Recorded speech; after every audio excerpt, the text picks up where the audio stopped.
Hey everybody, welcome back to the channel. This is just an update video. I wanted to show you guys how the aftermarket door turned out for the driver's side of the C10, as well as see how everything lined up after getting the door strikers and door latches finally installed on the truck. So I'm gonna get into that right now and show you guys how it turned out. So here's how the driver's door turned out. Overall, I'm pretty happy with it. There is a little bit more orange peel than I like, but I'm still trying to work out a little bit different technique to try and keep the runs to a minimum.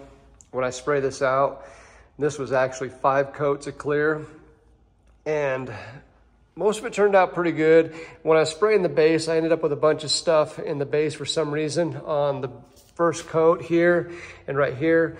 So I had to end up sanding that out and putting 2 more coats of base on that before I cleared it, just because there would have been a lot of stuff in the paint that would have shown up. But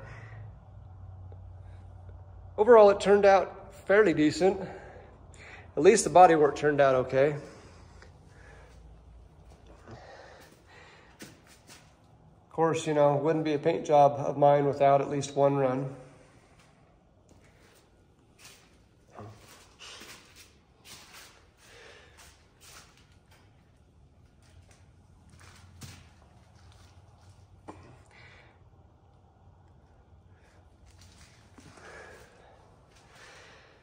Kind of overcast, so there's not a lot of light coming in here where you can really see a good reflection off this. But I'd say it turned out all right. If I can get a really good angle with the light so you can kind of see the body work. I mean, it's pretty flat. So I'm gonna leave this in here for another 24 to 48 hours and let it get nice and hard. And then I will move this over there and get it on the truck. Hopefully it fits. You wanna come inspect my work? After I'm done painting, I don't care if I get hair in here now.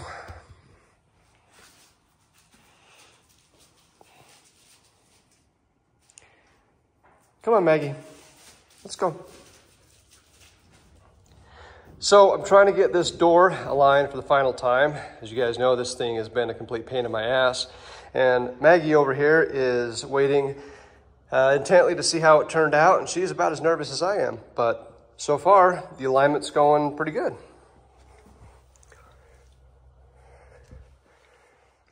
Well, it actually turned out pretty good. Door is pretty much in its final adjustment position, and gaps look pretty good and everything is lining up okay.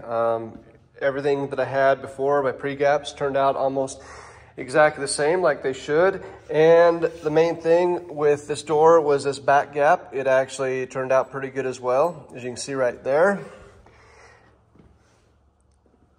The biggest thing right now is I thought I could reuse my door latches and just kind of restore them, but they actually had some pretty bad wear to them.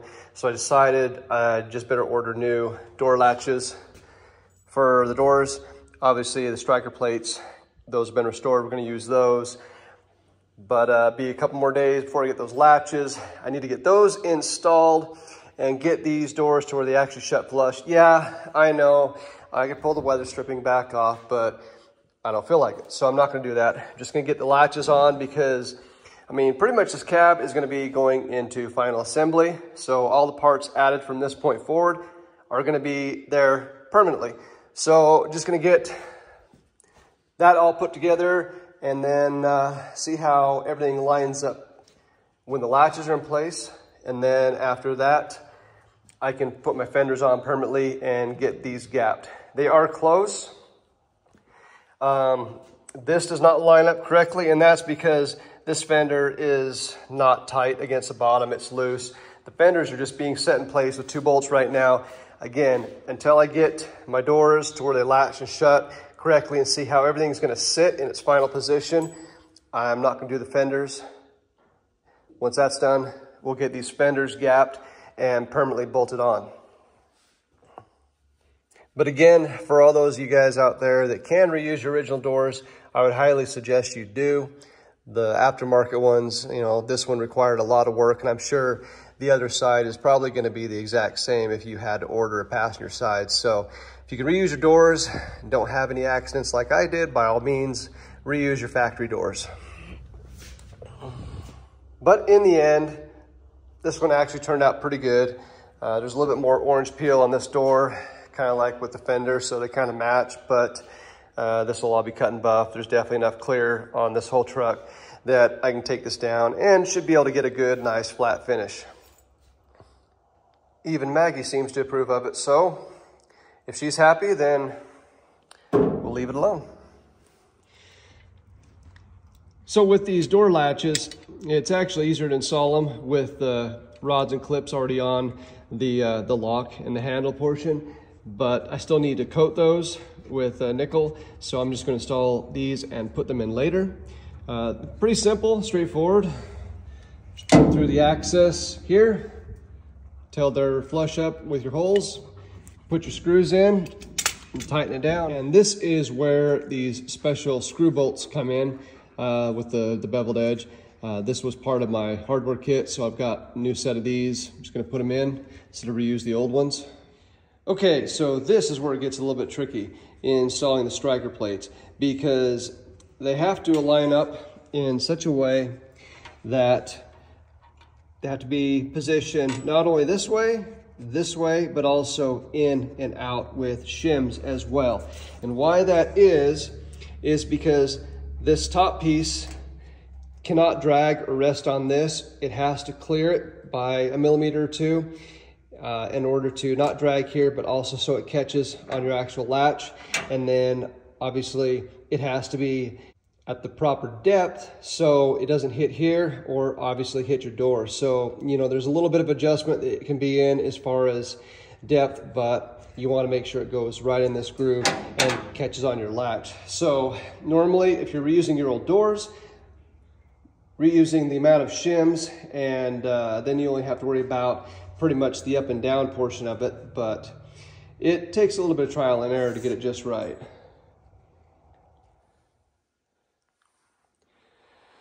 Well guys, I'd like to say that I'm going to explain to you how to adjust the latches to the strikers, or the strikers to the latches, however you want to say it, but I'm not going to, because that was a total pain in my ass, and I'm not even sure how I did it. All I know is this is a stupid ass design, and the design like on the Chevelles and GTOs with a single knob is 10 times better and can be adjusted in about 35 seconds. I don't even want to say how long it took me to adjust both sides here because it's embarrassing.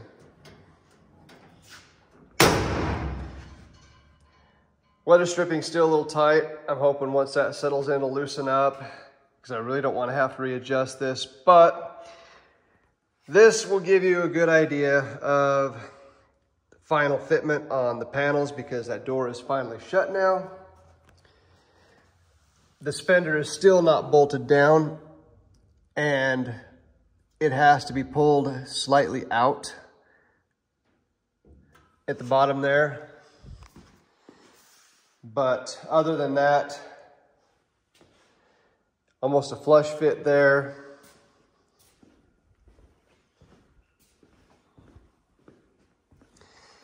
And come over to this side, which was the pain in the ass side because I had to replace this door.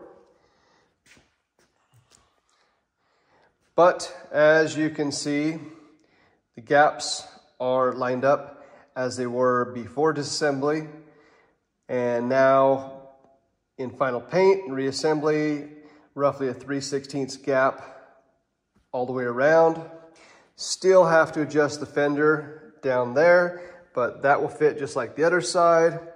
And then of course, this issue, which had a Grand Canyon size gap before I did the metalwork and bodywork on the door. And now, as you can see, 3/16 gap all the way down.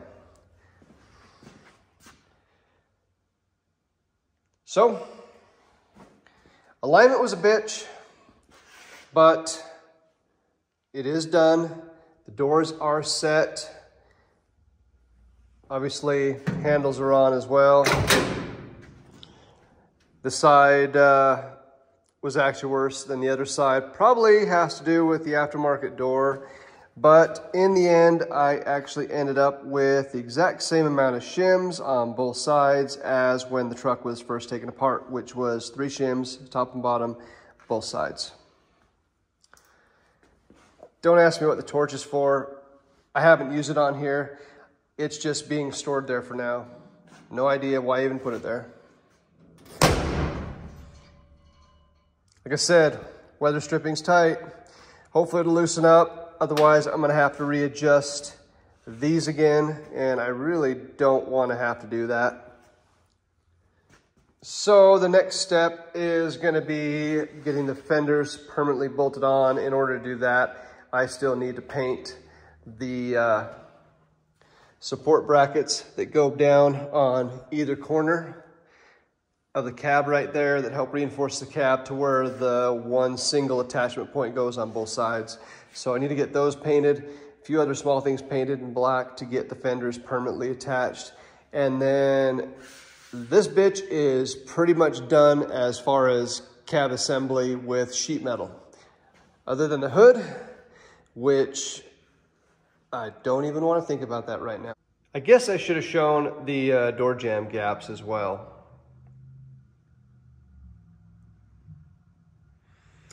They all turned out really even.